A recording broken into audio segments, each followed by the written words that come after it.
Hey community, in today's episode, Wisdom Moon, the founder of Marketing with Wisdom, sits down with Matt McCoy to talk about his tips for successfully releasing your own worship music.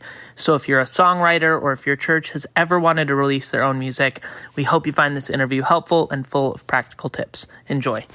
What's up, everybody, and welcome to this week's edition of Loop Live. So glad that you are joining us today. My name is Matt McCoy. I'm the founder of loopcommunity.com. And I'm the host of the Loop Live show, and today we have a very special guest. We have Wisdom Moon. He is the founder of Christian Music Marketing and Lula Records, and we're going to talk today about a subject that many of you actually ask us about, and it is releasing your own music and how to do it effectively. So a lot of you guys are worship leaders at churches, you're writing, you're recording your own original music, but how do you actually release it effectively? We're going to talk about that today. If you guys have any questions during the conversation, type them into the chat. So we might take some live questions if we get some good ones. But what are we waiting for? Let's go ahead and bring in Wisdom Moon. Wisdom, how's it going, man? Hey, going well. How are you? Good to see you, man. I'm good. It's been a while since we talked, and I'm really, really grateful that you took the time to join us today on the Loop Live show. Tell us just a little bit about your background. Like, what is it that you've been doing for many years? Yeah. And give some people some overview.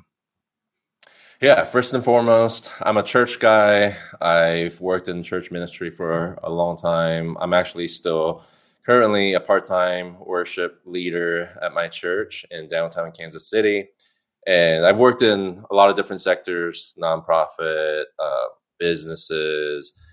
And I spent a lot of time in Nashville, worked at Centricity Music and Integrity Music, doing marketing. At Centricity, I helped launch the worship imprint there and got to work with some incredible artists like Lauren Daigle.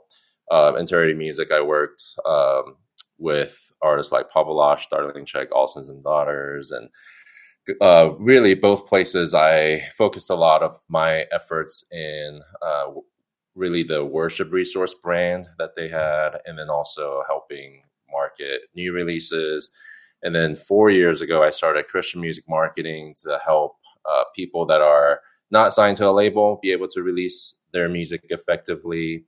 And then last year started Lula Street Records, which is our own record label that helps independent artists be able to keep their copyrights, like the ownership and creative control, and then also at the same time get support from a bigger label structure. So yeah, that's what I do.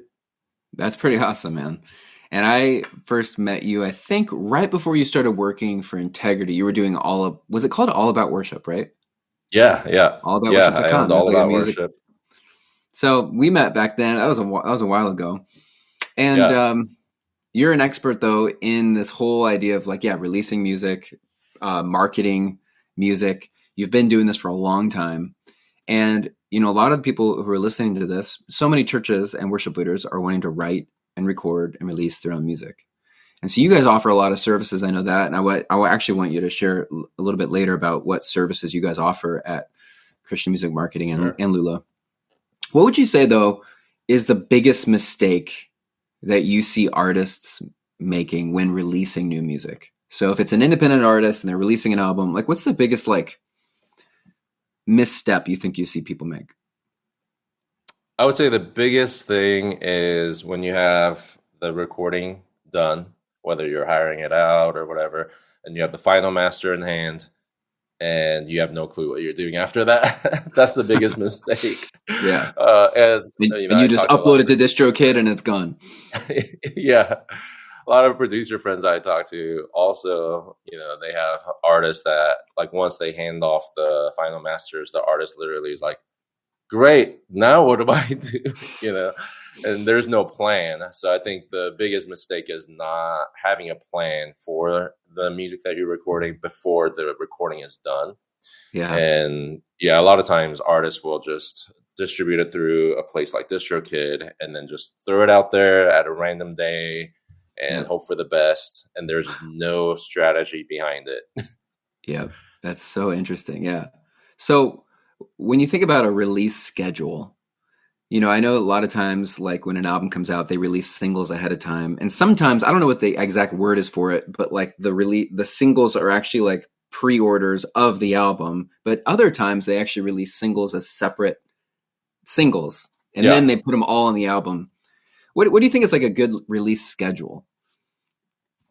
Yeah, it really depends on like your goals and what you need to achieve with the music.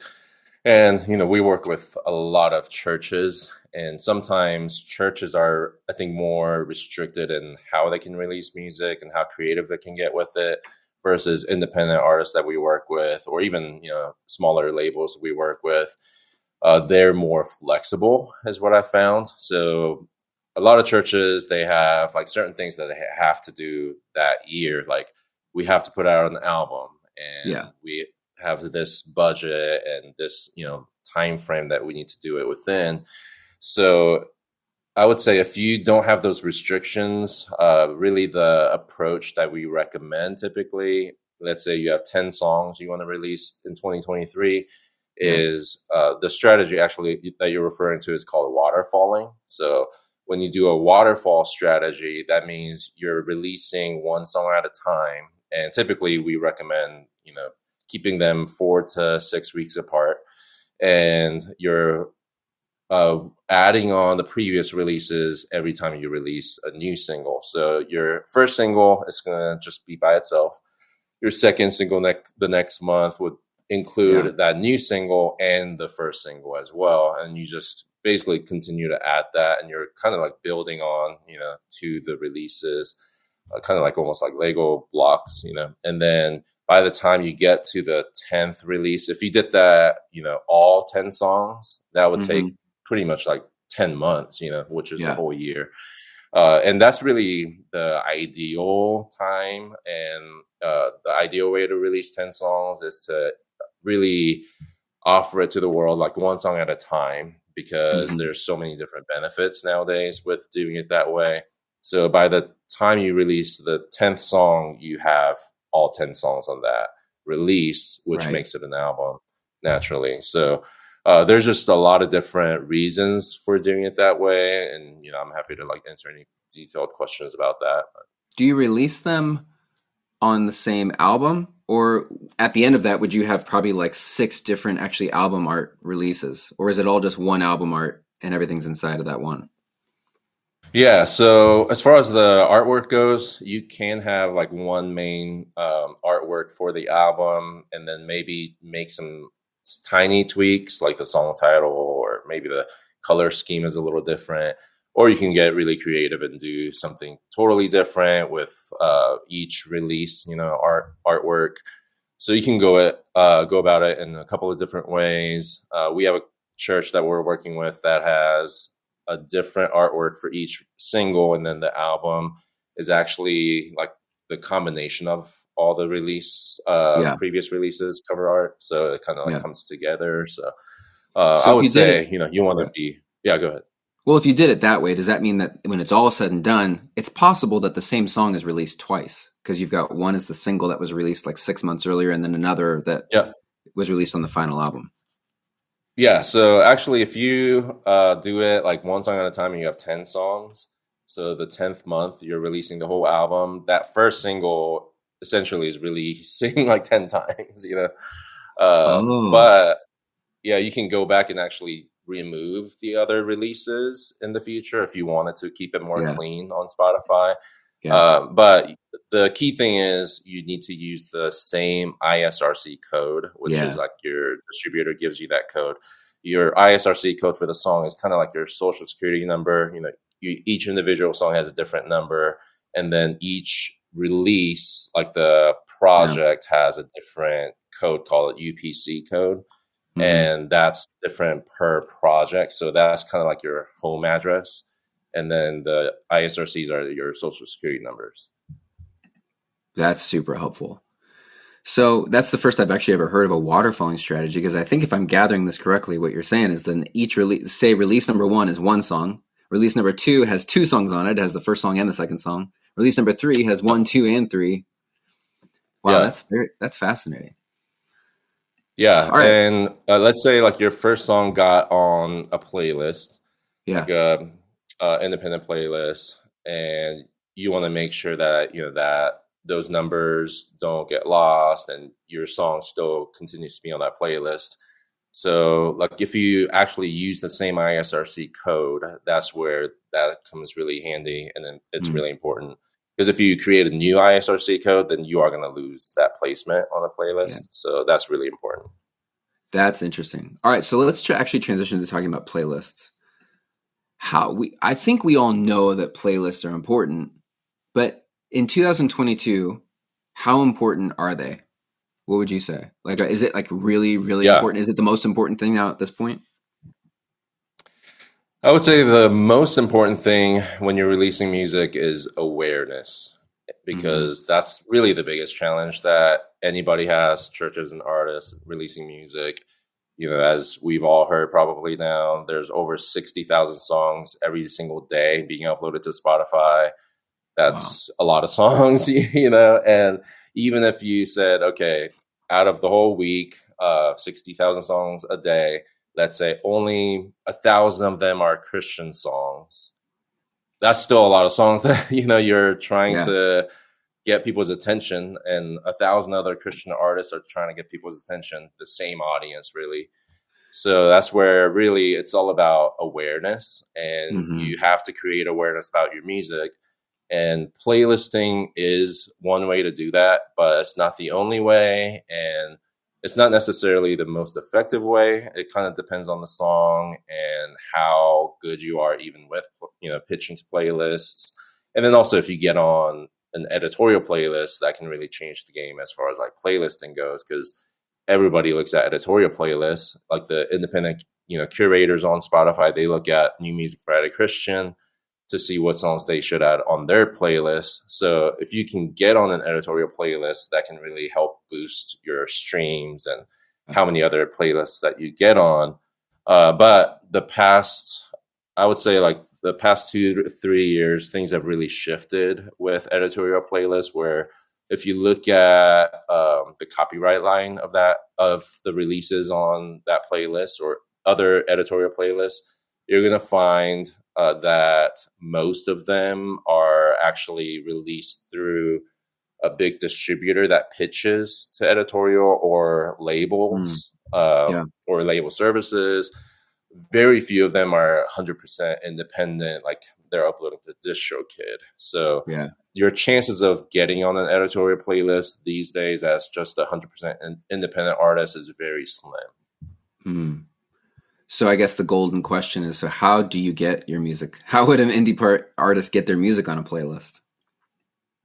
So editorial playlists, really, that's actually why we started Lula Street Records, because we saw this shift happening to, editorial playlists, especially to really focus on, label releases and big distributor releases that they partner with. And so through Lula Street, we offer distribution, and which includes pitching to editorial. And so that's one way, like you can partner with a distributor or like a label or label services company where they pitch for you, and there's a little bit more attention to that. You'll like officially they're not going to tell you that, like Spotify won't say that, none of the DSPs, the digital service providers are going to actually say that publicly. But if you look at editorial playlists, you can kind of gather that that's what's happening. And so I would say that's a big way that you can increase your chances of editorial playlisting. If you want to pitch yourself outside of editorial to even like independent curators, like I have a pretty big playlist on Spotify, and people have tried to pitch things to me. You have to kind of almost take it as like a part-time job.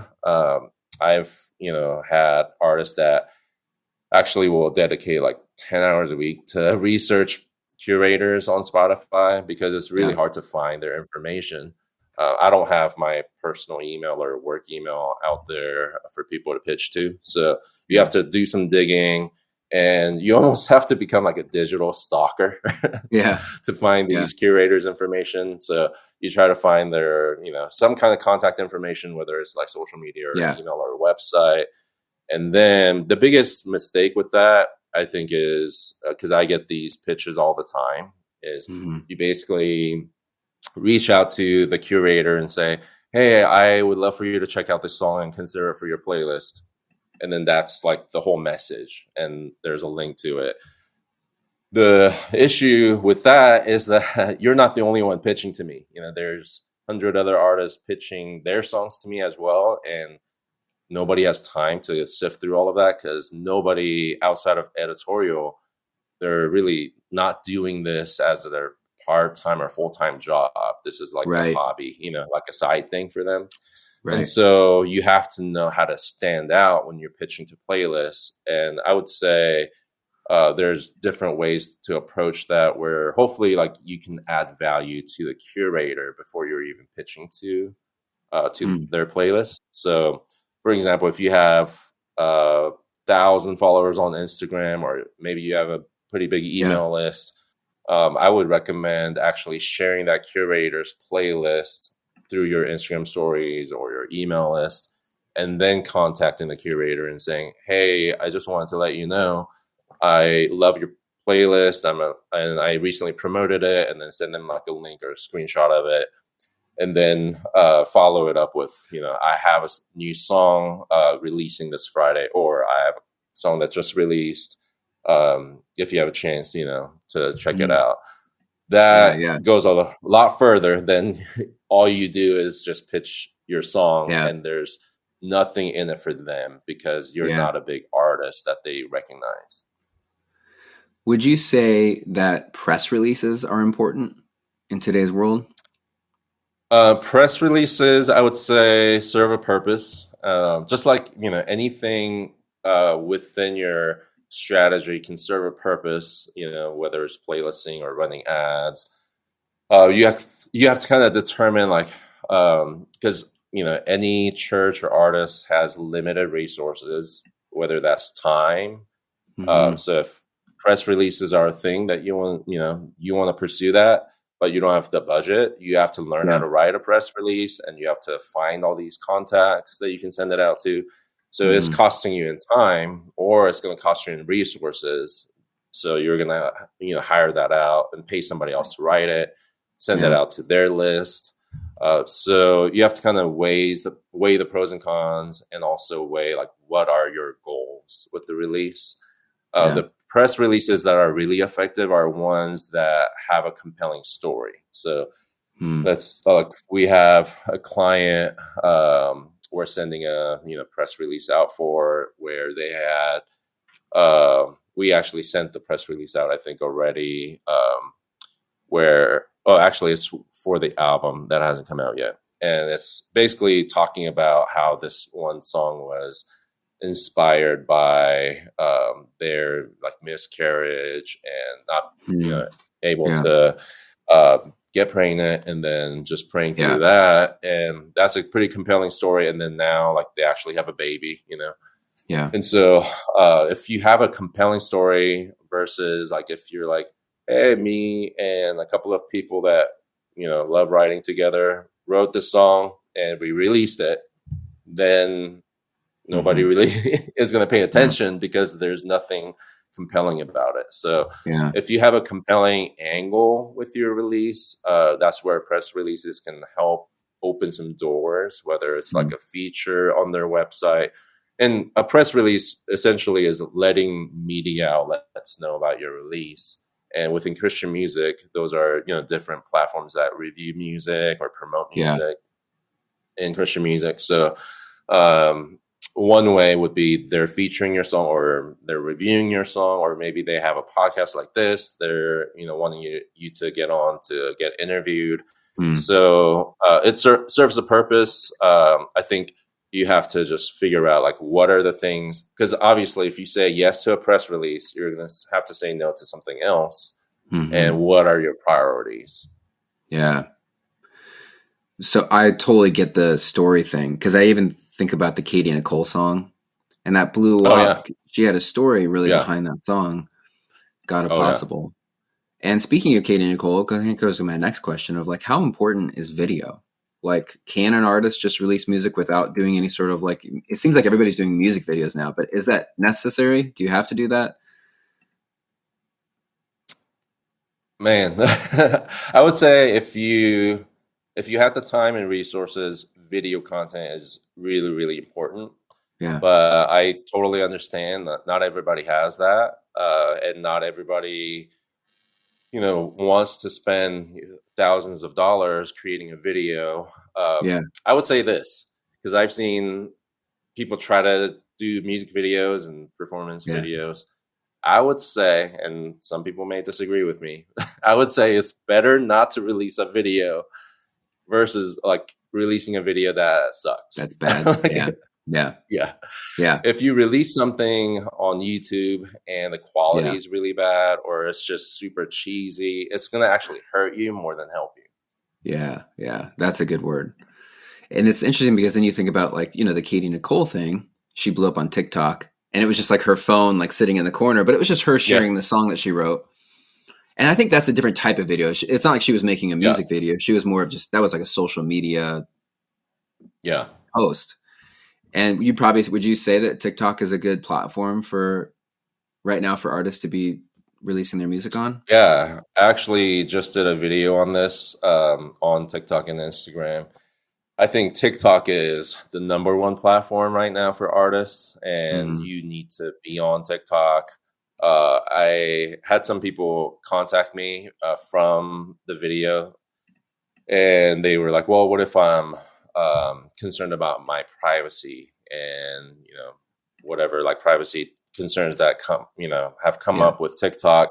What I tell them is then don't go on TikTok. If you are concerned about, the privacy policy, then I don't think you should use TikTok. So it's, obviously you have to make that personal decision. For me, I guess I don't really have concerns when it comes to privacy on the social media platforms. I basically assume there's no privacy.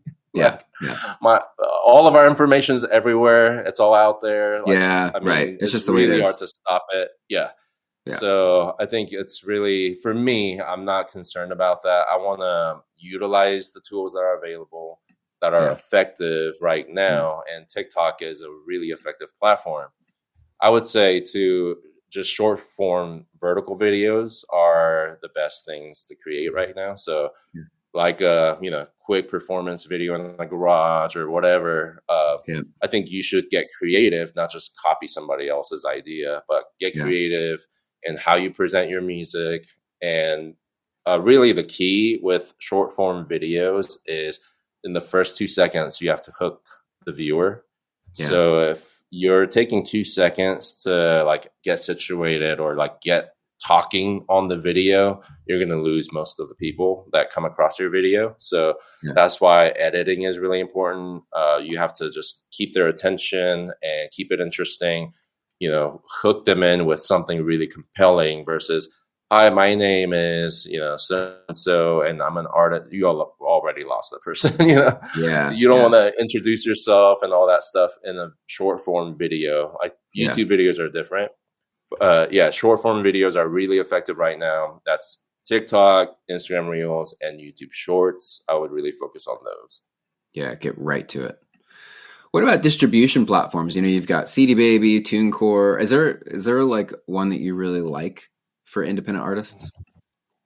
I always recommend DistroKid for like just a typical artist that doesn't maybe have a huge catalog. If you have a big catalog, there's some more exclusive distributors you can go out to and reach out to, and they'll have some more like bells and whistles or features, like they'll pitch to DSPs and things like that.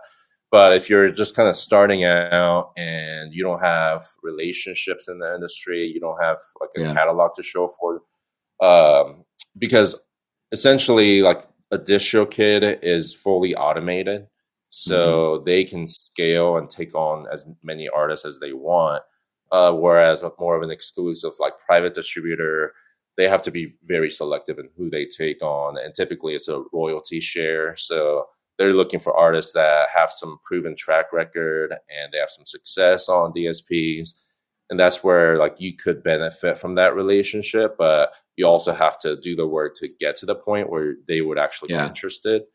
So DistroKid is great because they don't take any percentage of your royalties, and there's a lot of great features that they offer that are included. And then also you can do some add-ons if you want to like monetize things on YouTube and things like that, that can really help benefit you as an independent. Yeah.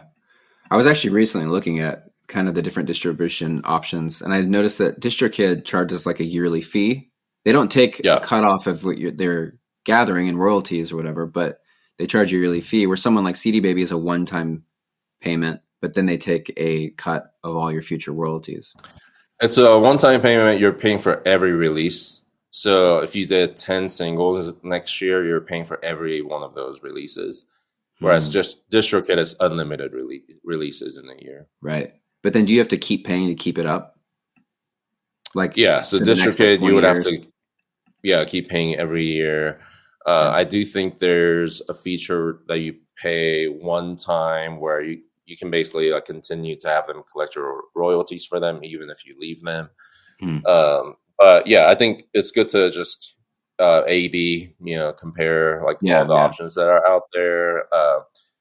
I just personally have really liked the DistroKid like interface, and just what they offer is just pretty straightforward, one-time fee, once a year fee, with no royalties, and it's unlimited releases. So it allows you to have like just a set, annual budget for it. I mean, you're talking like $35 a year, it's pretty, I think that's about how much it is. So, So let's talk about recouping costs, because it's not cheap to record music, at least to do it well.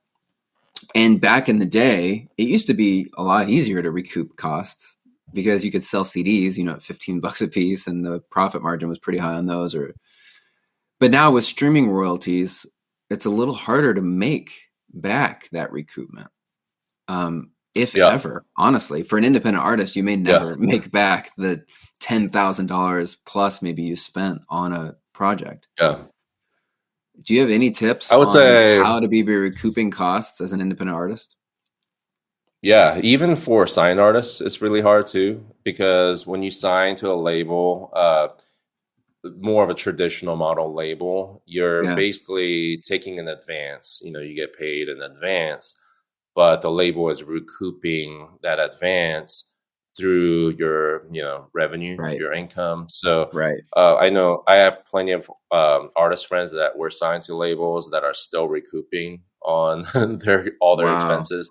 Because a label also they don't just charge for your like production that they paid for. They're charging for marketing. They're charging if they did any radio promotions, they're charging for that. They'll charge you for advertising costs. If you have a business meal with them, you're paying for that. There's a lot of expenses that the artist is recouping, and it's a lot. It probably takes a lot longer for somebody that was signed to recoup those costs versus like an independent artist to recoup their costs because of that reason. So for an independent artist, I would really shift your thinking when it comes to streaming platforms. So typically, like we think about Spotify, Apple Music, these places as like, I can make money from my music, from people streaming my music. I actually look at it differently. I look at it as a discovery platform and opportunity versus a revenue opportunity for most independent artists. You're not really going to see a ton of money come through streaming, but like the discoverability of these platforms, what they offer. I mean, we've never had anything like this in the history of music, because I mean, you had to be signed to a label, and they had to distribute through bookstores, and people had to like physically go to a bookstore, buy a CD. Now, like any of us can go on DistroKid, sign up, and release music I mean, you could release music every day of the year if you wanted to, you know, Right. and Right. it makes it so easy. And really, that's why like there's a lot of negative talk about these platforms like Spotify. But when you think about it as like, man, they're giving you a tool, like a software, Marketing. where you Yeah. can make your music available worldwide at Yeah. the tip of like a couple of mouse Everybody's clicks, phone. and you can have your music on Spotify. Like, it's crazy that you have Yeah. that opportunity. So I Yeah. would look at it as like, this is a great discovery platform, not Yeah. revenue generating platform.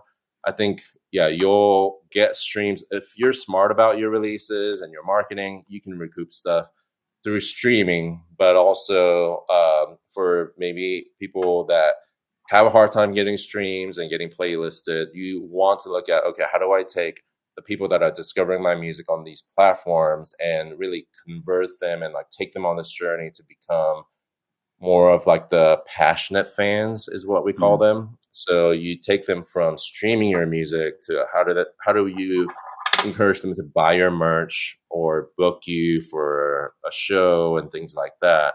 I think there's got to be other ways that you generate income and not rely just on streaming royalties. Yeah. And so when you think about worship songs specifically, there's CCLI revenue that could be pretty significant for artists and churches.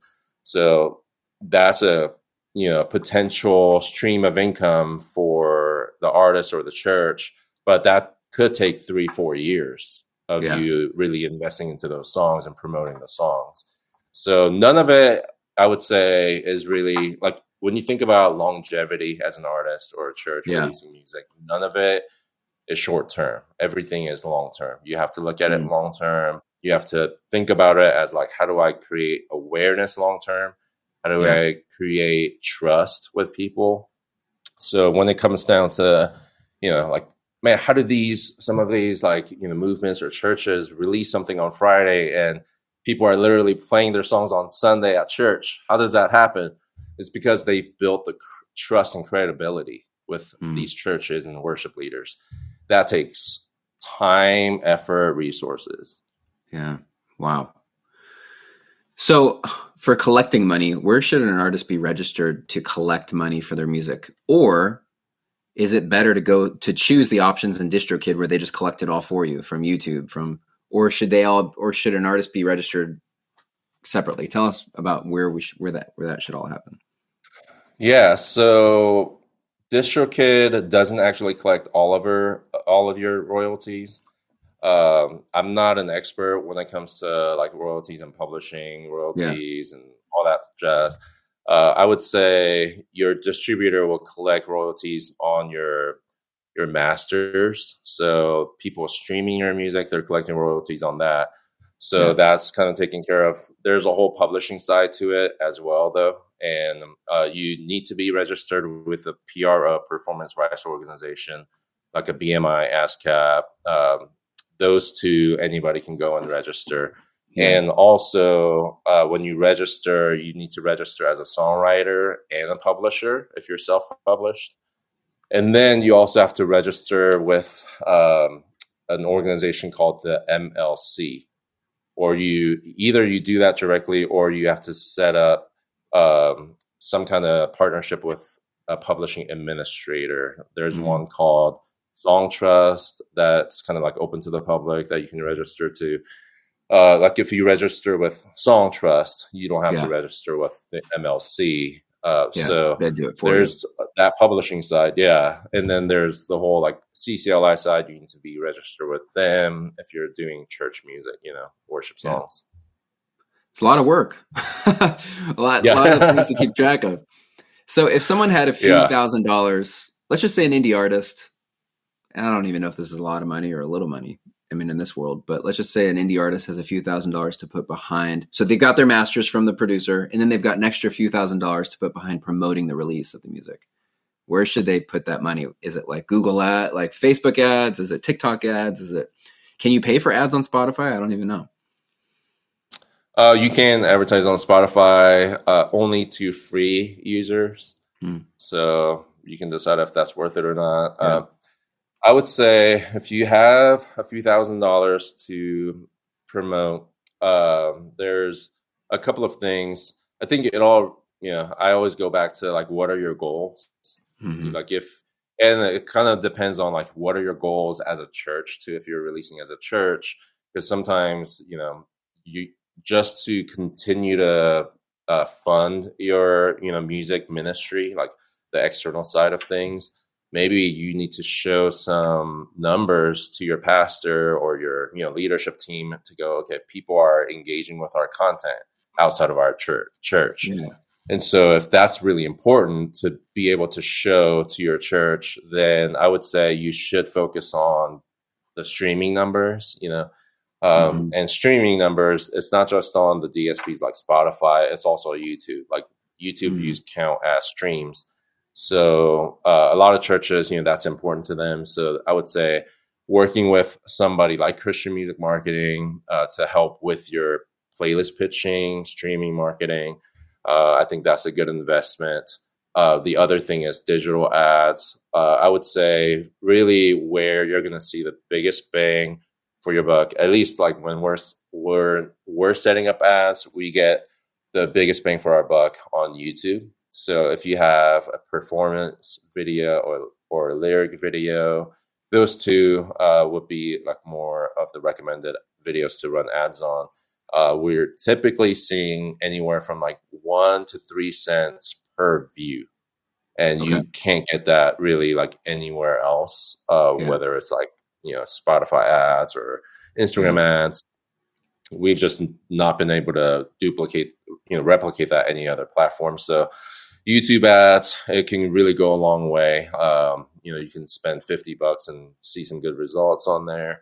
If you have, a few $100s to thousands of dollars on just like ad spend, I would focus on Instagram, especially Instagram stories is a really good place because some of the platforms that you advertise on, like Facebook, there can tend to be some like bots that will basically like get you like clicks and impressions that you're paying for, but then they're not actual people that are seeing it.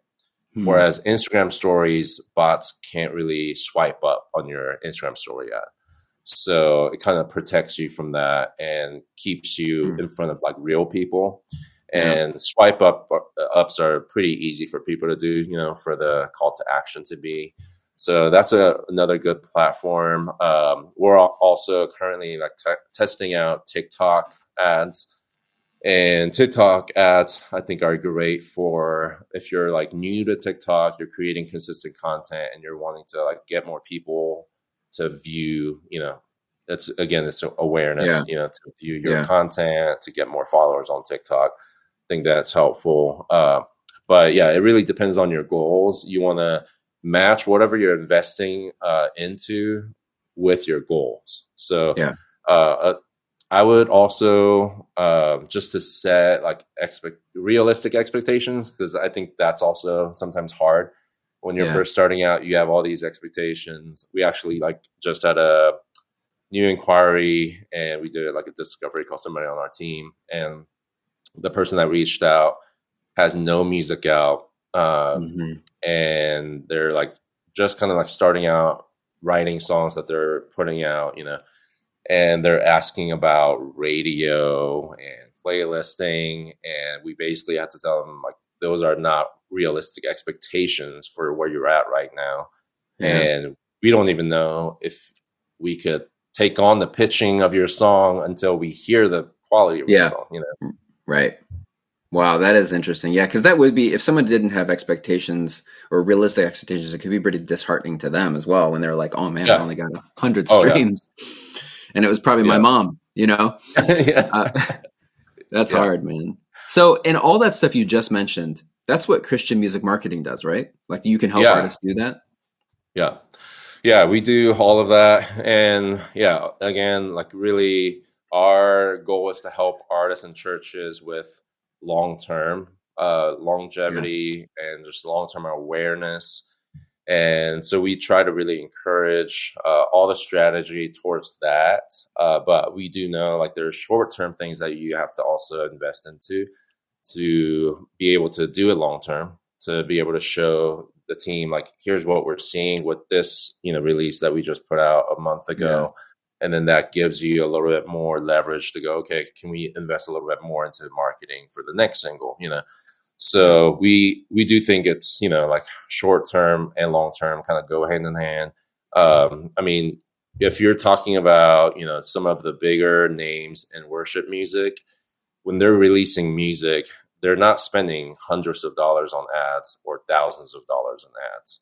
They're spending like tens, hundreds of thousands, so wow. Yeah. When you have expectations to see your songs do the same as those, artists and churches, but you're spending hundreds of dollars, it's just not realistic.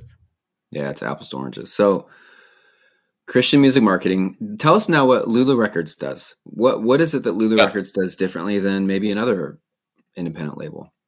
So Lula Street Records, we really focus on partnering with artists that want to stay independent. So a big thing with staying independent is that you keep your ownership, and so that another word for that is IP, intellectual property. Like the songs that you write, that's your intellectual property, right? And that's really the most valuable thing that you have.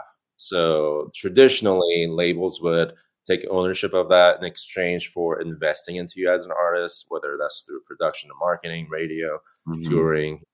So we really give back the ownership to the artist and the creative control, because that's another thing you're giving up when you sign it to a traditional model. So this is for independent artists that are looking to stay independent. They want to keep creative control and ownership of the music. We're providing the support with distribution, which includes pitching and also publishing administration and accounting, because like you mentioned, that's just a lot of work in itself, like just admitting your catalog. I mean, that could be a full-time job. And we actually partner with my former employer, Integrity Music, and their team handles a lot of the back-end stuff for accounting. And they have a big team that handles just publishing admin, accounting, royalty payouts, licensing songs. They're good. So we're providing, they're an awesome team, and they're basically we're providing a large label support, even as a small label, because of our partnership to artists that are, doing, like, we really are looking for artists that are willing to work hard and do their part in getting the music out there and marketing it, and not just relying on, well, if I just, work with Lula Street, then all my problems are solved, because it doesn't work that way. So we want a mutual partnership where we're both working hard to, make things a success and create awareness. So if you guys don't have ownership, how are you guys making that work? Because there's no way you're doing that for free, right? Does the artist just pay maybe a monthly fee, or? I mean, I wish I could do it for free, but right. That's not how our world works. We basically do a royalty share, or revenue share. So basically, if your music does well, then obviously everybody wins. So it's a revenue share model. If your music doesn't do well, then we all aren't doing well. So I think that really helps the artists feel like it is a genuine partnership, and we're all working together with the same goal. Yeah, I really do like that, because teamwork makes the dream work, and it would make an artist feel good. Okay, they're motivated to help my music grow, because the more it grows, we all win, and that's the best situation. So that's awesome. Wisdom, you have dumped a ton of wisdom here on introducing music out into the marketplace. What are some next steps for someone? Can they reach out to Christian Music Marketing, or is it through Lula, or how would they get in touch with you? So if you're looking for marketing help, you're looking for a marketing team that knows what they're doing and that works with transparency and integrity, because there's a lot of marketing services out there and websites out there that will promise you a lot of things, and when you actually dig deeper into it, they're using bots and things that you'll see inflated numbers there, but your impact is actually not growing because it's not real people. So we focus on real people impact, because we want your music and your message to go out and impact real lives. So if you're interested in that, you can head over to christianmusicmarketing.com and reach out to us that way. And then if you're looking for basically like a distribution and admin partner, that's what Lula Street Records is for. So you can head over to lulastreetrecords.com. That's LULA. Or another website we have is called pathmusic.co, Path Music Co. So it's basically like a division of Lula. And it's essentially the same thing. So you can reach out to us on any of those platforms. That's awesome. Well, thank you so much for taking the time to just share all this information. And I hope that people come to you and get help with releasing their music. Yeah, thanks for the invite. And I'm really passionate about this topic because I think it's really important for us to be good stewards of the music we're putting out. And if we just do it haphazardly, I don't think we're being good stewards of what God's entrusted us with. So I think it's a really important thing to talk about. So thanks for giving us the opportunity to do that. That's awesome, man. Hang on here for 1 minute at the end. I have one question for you, but thank you so much for joining us, Wisdom. We'll see you soon. Thanks. All right. Thanks. All right, you guys, such a good conversation with Wisdom Moon. If you are an artist who is writing music, recording music, wanting to release music, or a church, maybe you guys are releasing your own album at church or wanting to, and you're starting to think about that, I would highly recommend that you reach out to Wisdom and his team. Go to christianmusicmarketing.com and get in touch with them.